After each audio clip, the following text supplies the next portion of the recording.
oportunidade de abri-la no texto de segunda carta de Pedro, capítulo 1, versículo 3. 1 Pedro, capítulo 1, versículo 3. Amém.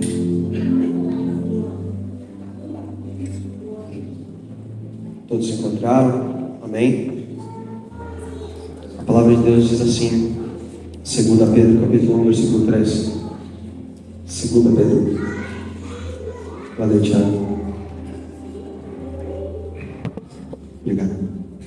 2 Pedro, capítulo 1, versículo 3, diz o seguinte: seu divino poder nos deu tudo o que necessitamos para a vida e para a piedade, por meio do pleno conhecimento daquele que nos chamou para a sua própria glória e virtude. Dessa maneira, Ele nos deu as suas grandiosas e preciosas promessas, para que por elas vocês tornassem participantes da natureza divina e fugissem da corrupção que há no mundo, causada pela cobiça. Por isso mesmo, empenhe-se a acrescentar à sua fé a virtude, e à virtude, conhecimento, ao conhecimento, domínio próprio, ao domínio próprio, a perseverança, e à perseverança, piedade, a piedade, a fraternidade, e a fraternidade, o amor. Porque se essas coisas, se essas qualidades existirem e estiverem crescendo em sua vida, elas impedirão que vocês, no pleno conhecimento do nosso Senhor Jesus Cristo, sejam inoperantes e improdutivos. Amém? Eu vou um pouquinho mais devagar dessa vez. O pessoal fala que eu prego muito rápido, 20 minutos. Eu vou tentar me esticar aqui, mas se você estiver enfadonho, vocês começam a bocejar aí, eu já vou entender. Tem bastante informação nesse texto, ele é muito rico. Calma lá, Rose, eu acabei de começar, Rose. É um texto muito rico, e eu vou dar uma destrinchada aqui com vocês nesse texto, para que a gente possa entender um pouco daquilo que o Pedro gostaria de passar para nós, aquilo que o Espírito Santo revelou a Pedro, e ele passa para nós através dessa mensagem. E eu gostaria de passar justamente sobre as questões que ele vai falando sobre a fé, sobre o entendimento, sobre os conjuntos que ligam uns aos outros ali. E partindo do pressuposto que eu falo aqui com todos os filhos de Deus, que não há ninguém aqui que não conheça o Cristo, e se tiver, depois me cobre, eu faço uma ministração evangelística para você ali atrás, não tem problema. Mas partindo desse pressuposto que eu estou falando somente com filhos de Deus, a gente vai prosseguindo, porque somente os filhos de Deus possuem a fé no Cristo, e é a partir dessa fé que a gente vai trabalhar essa noite. Ora, o Pedro vai falar para que nós nos empenhamos a adicionar à nossa fé virtude.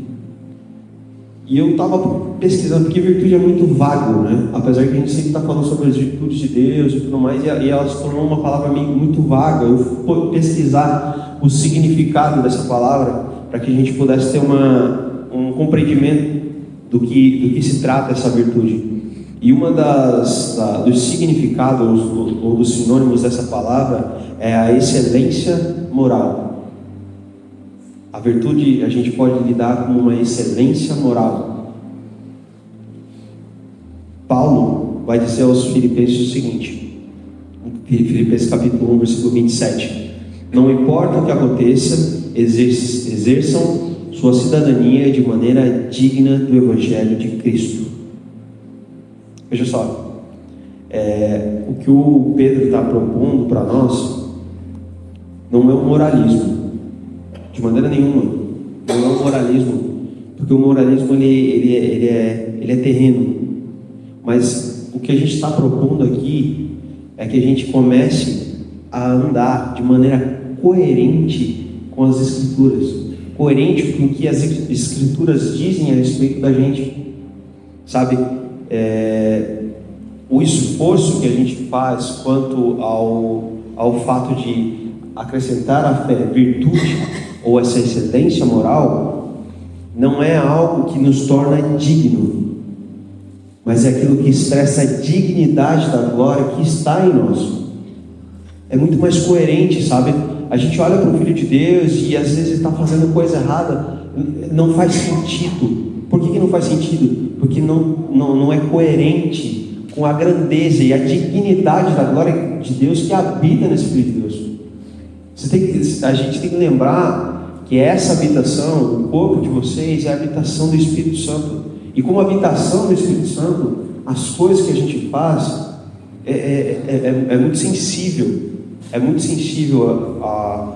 As pessoas estão sempre a nos olhar. Então, a gente se empenha a adicionar à nossa fé essa virtude, essa excelência moral, para que nós possamos ser coerentes com as coisas que nós fazemos. O Pedro também vai falar que nós deveríamos, adicionar a essa virtude o conhecimento. E aqui é um negócio muito interessante, porque é o seguinte: você nasceu de novo, a fé foi produzida no coração de vocês, vocês já são a habitação do Espírito Santo, e agora vocês caminham para essa direção de uma excelência moral, mas o conhecimento vai dar o norte para esse passo, sabe? Ao olhar as Escrituras, a analisar as Escrituras, nós saberemos como nos portar. Porque, pensa só, se você não se atentar a essas coisas, você vai acabar se tornando somente um fruto do meio.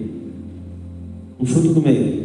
Pensa só, quando, obviamente, eu fui criado num lar que não era 100% cristão. Meus pais acreditavam em Deus, mas a gente não ia para a igreja. Era um lar bem desleixado quanto às coisas de Deus. E o meio que eu vivia era o seguinte: se você não matar, se você não roubar, você é moralmente excelente.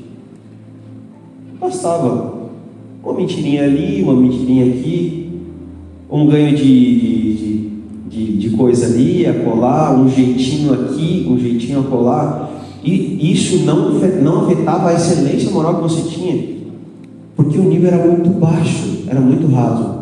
Mas quando eu tenho conhecimento das Escrituras, eu vou mais fundo. O sarrafo é muito mais alto. Muito mais alto. E é por isso que eu me baseio na palavra, para me direcionar, para saber qual é essa virtude, qual é essa excelência moral da qual eu devo caminhar.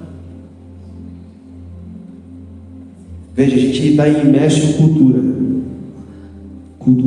E a gente está imerso em cultura ruim, muitas vezes. A gente sai na rua, é normal,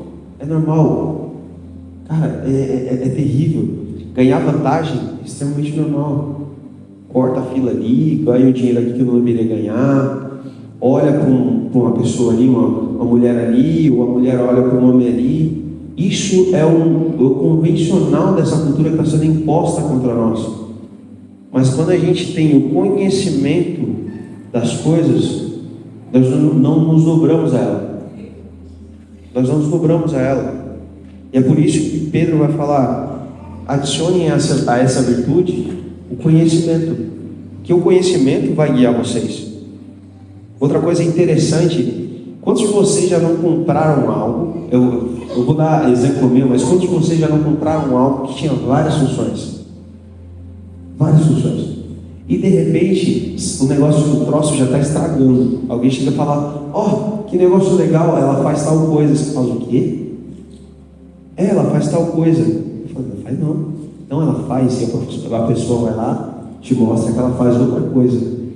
Eu por exemplo, eu comprei meu carro, 2 meses depois eu no meu carro, passei a mão atrás do volante. Então o troço aqui atrás do volante. Eu apertei, mexeu na música do carro. Tem um lance que muda a música do carro aqui, atrás do volante, só demorei 2 meses. Mas veja só, se eu tivesse o conhecimento do manual que foi me dado, isso aí já teria sido revelado há muito tempo. Mas não, eu não procurei o conhecimento necessário para saber tudo que o meu carro faz. E deve ter coisa que o carro faz que eu não sei ainda, mas é porque eu não busquei o conhecimento. E também é supérfluo, mas a questão é sobre as coisas de Deus. Como é que a gente alcança uma cura? Como é que a gente faz uma oração? Como é que a gente deve se portar? Como é que um filho de Deus vive? Essas coisas a gente pode ir no fruto do meio, olhando pelo lado bom agora. A gente se enfia aqui na igreja e fala: não, vou fazer que nem meu irmão faz. Mas muitas vezes tem coisas que já está errado nessa cultura, e você vai pegar, e você não está caçando o conhecimento necessário para aquilo. O pastor Kennedy fala um negócio muito engraçado, né, sobre as coisas que a gente recebe junto da salvação. Ele dá um exemplo muito bom, que era um sujeito que comprou uma passagem de navio e comprou um monte de comida enlatada. Ele sobe no navio com um monte de coisa enlatada e passa um mês comendo comida enlatada no navio. E de repente ele desce do barco um mês depois, todo mundo fala: ih, onde é que você estava? O pessoal do barco começa a olhar e fala assim: cara, todas as refeições você nunca aparecia. O pessoal serviu almoço, jantar, café da manhã, e você nunca apareceu. Ele falou assim: não, é porque eu não comprei o pacote com alimentação. Ele vai falando: não tem pacote de alimentação. Não tem pacote de alimentação. Você não comeu latinha e sardinha enlatada à toa, irmão. Você comeu feijão enlatado à toa. O pacote da salvação que te leva a esse local, ele vem carregado de bênçãos. Ele vem carregado de promessas. Mas e aí? Será que você leu o bilhete? Será que você leu as escrituras para saber tudo isso que acompanhava? Esse é o convite. Esse é um dos convites. Aleluia. Adicione ao conhecimento o domínio próprio. Quem se empenha a adicionar o domínio próprio ao conhecimento costuma ser efetivo em ações. Sabe? O conhecimento traz a revelação de que eu não devo roubar, que eu não devo fornicar, adulterar ou fazer outra coisa ruim. Não importa o quanto a minha mente esteja cheia de cultura ruim. Mas o domínio próprio fará com que essas coisas andem junto do conhecimento. O domínio próprio vai fazer com que eu tome as ações. Porque existem pessoas que têm o conhecimento, mas não as praticam. E a Bíblia vai falar sobre essas pessoas. A gente estava numa reunião essa semana e uma amiga nossa estava falando sobre as pessoas, e eu falei: cara, existem doutos em Bíblia que vão me dar um banho de Bíblia.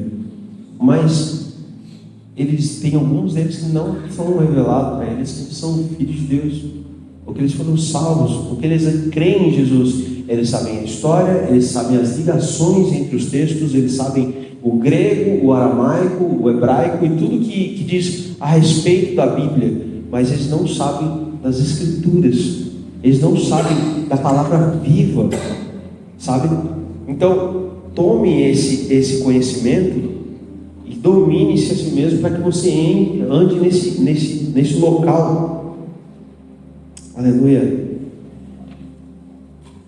Pedro também vai pedir, vai nos orientar, na verdade, para que nós possamos acrescer perseverança ao domínio próprio. Porque tudo tem paciência, às vezes tem limite, mas a perseverança não. A perseverança está ligada a uma palavra esperança. Se você tem perseverança, normalmente você tem esperança. Então você não tem uma expectativa. Você não está esperando um mais um que vai dar 2. Você espera o 2. Como vai chegar o 1 mais 1? Sempre se mantém na esperança. É muito comum nós falarmos para Deus: eu tenho um plano. Deixa comigo, eu tenho um plano. Você faz o seguinte: eu vou comprar um bilhete da Aeromilha, vou ganhar uns milhões, eu compro uma igreja para nós, eu pago minhas contas, faço um negócio aqui, não, eu vou ser uma bênção. Mas a questão é o seguinte: Deus nos chamou para caminhar, uma caminhada de desenvolvimento. A hora que você ficar pronto, Jesus te leva, velho. Mas é uma caminhada de desenvolvimento. Um chamado para viver essa vida abundante não é sobre o resultado, é sobre a caminhada e a maneira que você vai influenciando as pessoas, que você vai caminhando com as pessoas. Aleluia. Quantos de vocês aqui sabem a diferença entre a esperança e a expectativa? A esperança está posta sobre o eterno, e a expectativa está posta no amanhã. E eu não tenho esperança no amanhã, não tenho expectativa no amanhã, eu tenho esperança no eterno, porque no eterno já foram feitas as coisas, e eu caminho segundo essas coisas. Aleluia. E adicionar piedade à perseverança. Piedade é muito interessante. Esse texto vai falar sobre piedade 2 vezes, e a piedade nos ajuda a lidar com a nossa soberba. Vamos supor que até aqui você tem feito tudo certo. Você tem a fé necessária, você tem a virtude necessária, você tem o conhecimento necessário, você tem o domínio próprio necessário. Mas agora a gente precisa da piedade para que você não se torne, para que você não saia do local onde o Cristo jamais saiu. Que local é esse? A humildade. É um local de humildade. O Cristo jamais saiu desse local. Inclusive, ele saiu do local onde ele deveria estar, que era a sua glória, para vir para cá, para pagar pelos nossos pecados, para morrer por mim e por você, para nos reatar ao Pai. Mas sendo como Deus, não quis se igualar a Deus. Ele se entregou. E esses 2 vai dizer sobre isso. Aleluia. Então, essa piedade nos ajuda a ficar no local de humildade, a lançar fora a soberba, porque é um negócio que não aparece de repente. É um negócio que aparece em doses homeopáticas, quando você está cheio de soberba, cheio de orgulho. E não é isso que Deus quer. Aleluia. Adicionem fraternidade à piedade. A palavra fraternidade, ela tem origem latina, que vem de frater, que é irmão, e significa irmandade. A irmandade. É por isso que a gente vê, ô irmão, somos filhos do mesmo Pai. Isso nos faz, isso não deveria só remeter a nós, irmãos uns dos outros, mas filhos de um Deus, filhos de um Pai.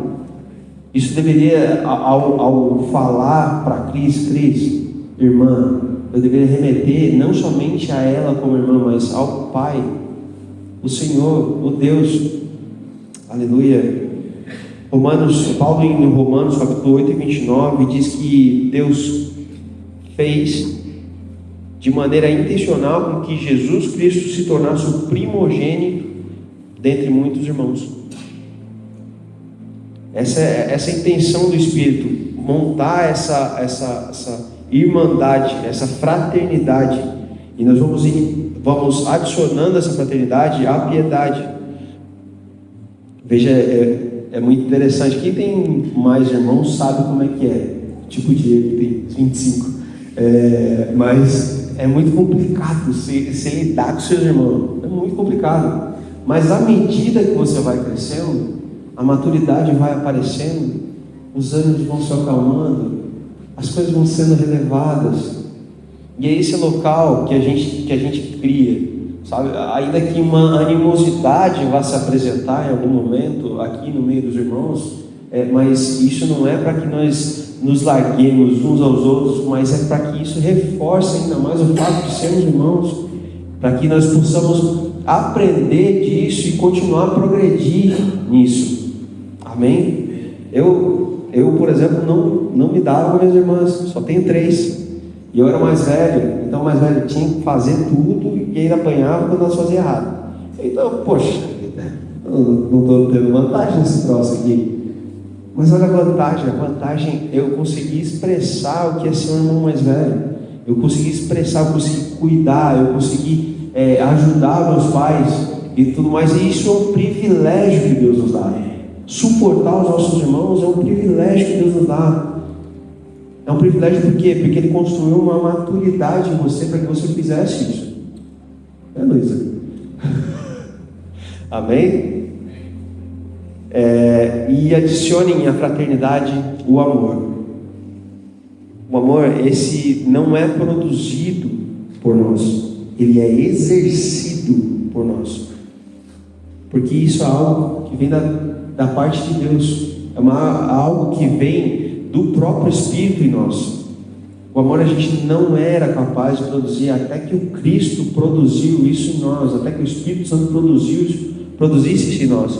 Então nós pegamos desse amor que já foi plantado nos nossos corações e colocamos nesse local da fraternidade, para que nós possamos em amor fazer as coisas, não só de maneira consciente, mas de maneira fraternal. E agora eu gostaria de passar um pouco mais adiante sobre essas coisas, entendendo essas coisas que o Espírito tem ministrado para nós. Existe um banquete diante de nós, dado pelo Espírito Santo, que nos revelou plenamente quem é Jesus. Nesse banquete nós podemos nos servir de tudo que precisamos para a vida e para a piedade. No entanto, nós estamos preferindo comer os talheres, nós estamos preferindo comer os pratos de porcelana, os guardanapos ou as migalhas que caem ao redor da mesa. Parece que estamos sempre caçando uma estrutura diferente, pastor. Parece que eu estou sempre procurando um local que faz meu barulho, ou um fulano que vai me tratar desse jeito, um ciclano que vai fazer aquilo para mim, mas existe uma mesa posta diante de nós pelo Espírito Santo, onde você tem que esticar a sua mão, colocar e se servir. Aquilo que você precisa para a vida e para a piedade está sobre essa mesa, foi colocado ali. O próprio Pedro está falando, tudo, não é algumas coisas que você precisa, é a plenitude, é o tudo que você precisa para a vida e para a piedade. Estão no pleno conhecimento de Jesus, e o pleno conhecimento de Jesus está em vocês. Não, porque sabe tudo sobre Jesus? Não, porque o principal da revelação do Cristo já está ali em vocês. Que o Cristo morreu, que o Cristo nos salvou, essa plenitude já está em vocês. Aleluia. E aqui chegamos ao ponto que eu gostaria de conversar mais profundamente com vocês. Eu gostaria de desenvolver isso com uma ilustração.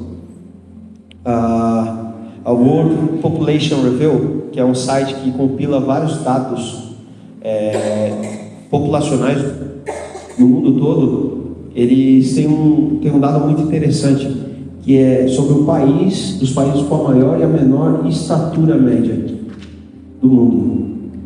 Estatura é altura, tá? O pessoal que nasceu por aqui não sabe o que é estatura, falando para os adolescentes, né? Mas e o país que possui a maior estatura do mundo é a Holanda. Os homens têm média de 1,83. 1,83 é a média. Eu sou baixinho. E as mulheres têm 1,70. Outros países como a Montenegro, Estônia e Bósnia vêm logo atrás, com 1 ou 2 centímetros a menos. E a menor estatura que se apresenta em população no mundo é da Bolívia, onde as mulheres, pasmem, têm 1,49 de altura. Essa é a altura média. E a altura predominante entre os homens é 1,62.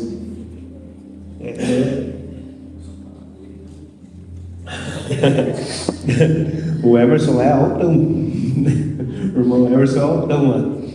Mas veja só, olhando para esses dados no YouTube, fala, e aí é o seguinte: além do fator genético, existe outro fator que é responsável por esse desenvolvimento, que é a nutrição.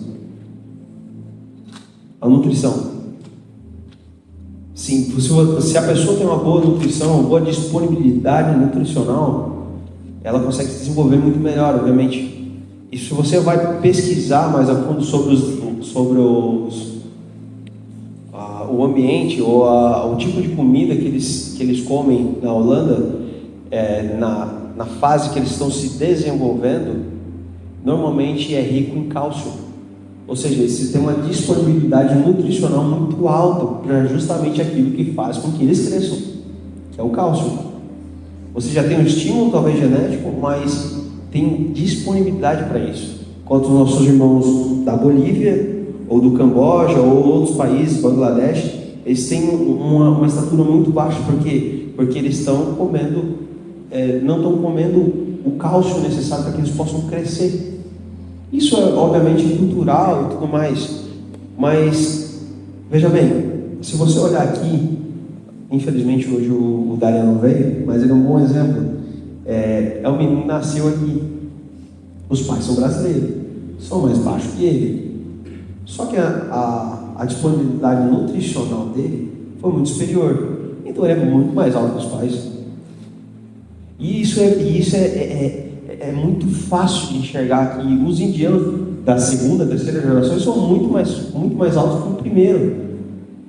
Os nossos irmãos africanos são muito mais altos, muito mais fortes que os primeiros, sabe? E assim por diante. Por quê? Porque aqui nesse país, obviamente, nós temos uma condição melhor. E essa condição melhor, nós temos uma disponibilidade nutricional melhor. Mas o que isso tem a ver com o fato espiritual da coisa? Mas a pergunta que eu queria deixar mesmo para vocês pensarem é: por que não crescemos espiritualmente? Será que não tem disponibilidade de nutrição para nós? Algum de nós veio de um país onde a Bíblia ela é proibida. Algum de nós veio de um contexto onde abrir as Escrituras é proibido. Graças a Deus nós não viemos disso. Então, existe um banquete do Espírito colocado diante de nós. E o Pai colocou para que nós estendêssemos a mão e nos desenvolvêssemos com aquilo. Como eu disse anteriormente, a mesa está ali cheia das coisas que a gente precisa para a vida e para a piedade, posta pelo Pai Celeste em nossa frente. Até quando jejuaremos ou comeremos aquilo que está fora do que Deus disponibilizou para nós? Será que se comemos os talheres, ou as porcelanas, ou os guardanapos, ou as migalhas, como os cães, nos desenvolveremos da maneira correta? E veja bem, por mais adulto que você seja, diferentemente da área natural da coisa, vocês ainda têm muita margem para crescimento. Muita margem para crescimento. Eu tenho muita margem para crescimento, por mais que seja só espiritual.